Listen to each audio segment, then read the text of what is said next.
Halo semua, salam sejahtera Malaysia. Selamat datang ke channel Fels Lifestyle. Terima kasih kerana terus setia dan terus bersama di dalam channel ini. Masih lagi ramai yang bercakap tentang keputusan pemilihan PKR baru-baru ini. Setelah Rafizi Ramli dikalahkan oleh Nurul Izzah, apa yang berlaku kepada Anwar, kepada Nurul Izzah, kepada Rafizi? Adalah yang komen Rafizi keluar PKR, ikutlah mana-mana parti lain. Nah, saudara-saudara, adakah itu satu relevan untuk Rafizi lakukan? Adakah sekiranya Rafizi sudah kalah pemilihan timbalan presiden PKR ataupun jawatan nombor 2 PKR? Parti mana yang Rafizi pilih? Tapi bagi saya, Rafizi tetap akan memilih PKR. Saudara-saudara, baru-baru ini saya telah terima satu komen yang panas berkata, terbaik Rafizi dipecat dari PKR. Parti lain menunggu terima Rafizi. Beliau boleh beri strategi dan formula untuk jatuhkan kerajaan PH tahun ini juga. Lawan tetap lawan. Mungkin cadangan saja ataupun hanya komen daripada penyokong Rafizi. Dinyatakan di sini, beliau boleh beri strategi dan formula untuk jatuhkan kerajaan PH tahun ini. Mungkin sekiranya kita fikir secara relevan, secara logik, Rafizi adalah orang nombor 2 PKR sebelum ini. Mungkin saya boleh katakan antara yang rapat dengan Perdana Menteri Datuk Seri Anwar Ibrahim. Nah, jadi mungkin tidak mustahil untuk Rafizi mempunyai formula yang sebenar, strategi yang sebenar untuk menumbangkan PH. Tapi saya rasa tidak akan ada, tidak tahulah kalau Rafizi nak buat begitu kah, ataupun mungkin ada langkah yang macam pernah terjadi sebelum ini. Beberapa ahli parlimen keluar parti, yaitu melalui langkah Sheraton.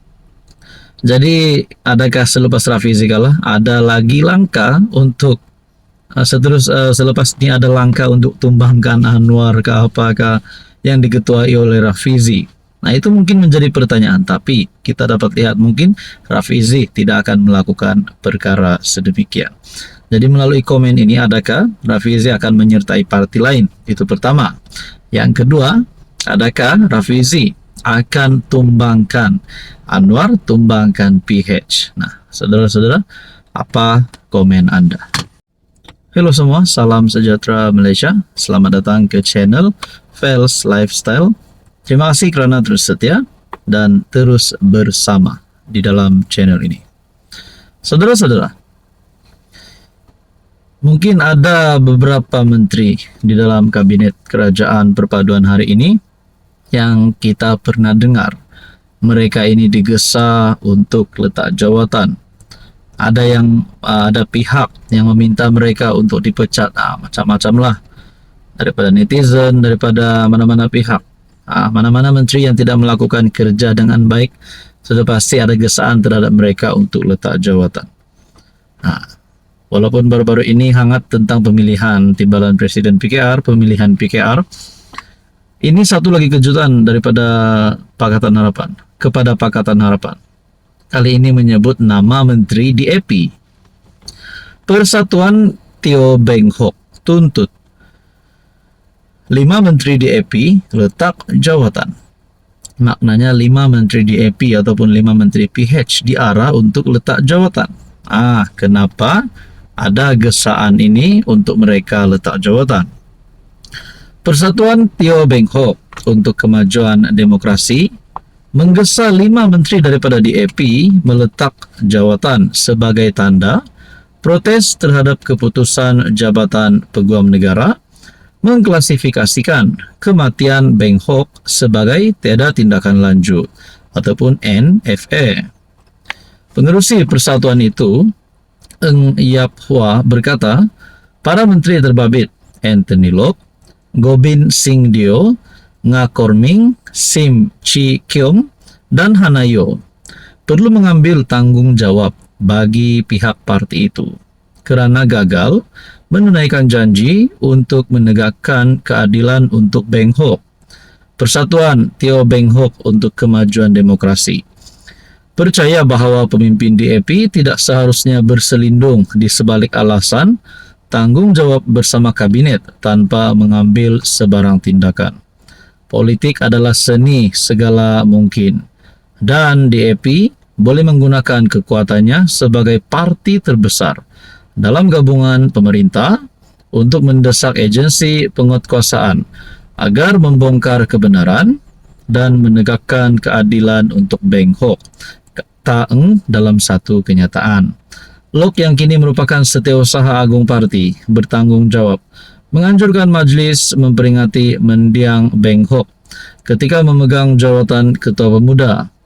Adik perempuan Beng Hok, Teo Lee Lan, mengecam siasatan terbaru dengan menyatakan ia mengulang teori lama bahwa abangnya bunuh diri tanpa menyiasat kemungkinan dibunuh. Pada Kamis 22 Mei, dia berkata keputusan mengklasifikasikan kematian abangnya sebagai NFA tidak selaras dengan janji-janji yang pernah dibuat Perdana Menteri Anwar Ibrahim. Saudara-saudara, berkaitan dengan ini, apa komen Anda? Halo semua, salam sejahtera Malaysia. Selamat datang ke channel Fels Lifestyle. Terima kasih kerana terus setia dan terus bersama di dalam channel ini. Ada yang tertanya-tanya, apa yang berlaku ataupun apa keputusan yang akan diambil oleh Rafizi Ramli setelah keputusan pemilihan PKR baru-baru ini yang menunjukkan bahwa Rafizi Ramli telah kalah bagi jawatan nombor 2 PKR. Kemana ataupun apa hala tuju Rafizi Ramli selepas ini? Kemanakah beliau akan pergi ataupun apa yang Rafizi Ramli akan lakukan? Ini saudara-saudara satu keputusan padu Rafizi yang pasti menggemparkan pencabarnya bagi merebut jawatan nombor 2 PKR sebelum ini, yaitu Nurul Izzah, dan pasti mengejutkan ramai kepimpinan PKR. Saya tidak berniat untuk berputus asa, kata Rafizi. Meskipun gagal mempertahankan jawatan sebagai timbalan presiden, Rafizi tetap teguh dengan pendiriannya dan berikrar untuk terus berjuang demi Malaysia yang lebih baik. Saya tidak berniat untuk berputus asa dan lari dari cita-cita idealisme kita selama ini, yaitu Malaysia berhak mendapat sesuatu yang lebih baik. Cita-cita itulah yang saya telah menjerumuskan saya ke dalam aktivisme dan politik dahulu. Setiap satu masalah ada pelbagai penyelesaiannya. Setiap satu rintangan ada banyak jalan pintasnya. Rafizi yang dijangka meletakkan jawatan sebagai Menteri Ekonomi berkata dengan lebih banyak masa yang ada akan membolehkan dia meluangkan masa bersama rakyat biasa selepas ini. Ahli Parlimen Pandan yang telah bersama PKR hampir 3 dekad itu turut menzahirkan ucapan terima kasih kepada para penyokongnya. Terima kasih atas ratusan mesej sokongan yang saya terima. Terima kasih juga kepada mereka yang mendoakan saya dan bersolat hajat. Saya sangat tersentuh apabila beberapa ahli muda parti menitiskan air mata semasa saya meninggalkan Dewan Kongres Nasional PKR sambil merayu agar saya tidak meninggalkan PKR walaupun dilayan sedemikian rupa, tambahnya. Kepada mereka yang kecewa, kita mesti reda dengan ketetapan dan hikmah di sebaliknya. Allah lebih mengetahui apa yang terbaik untuk kita. Rafizi yang merupakan penyandang jawatan nombor 2 baru-baru tewas kepada anak perempuan Anwar Ibrahim, Nurul Izzah. Jadi saudara-saudara, berkaitan dengan isu ini, silakan beri komen ataupun pandangan Anda.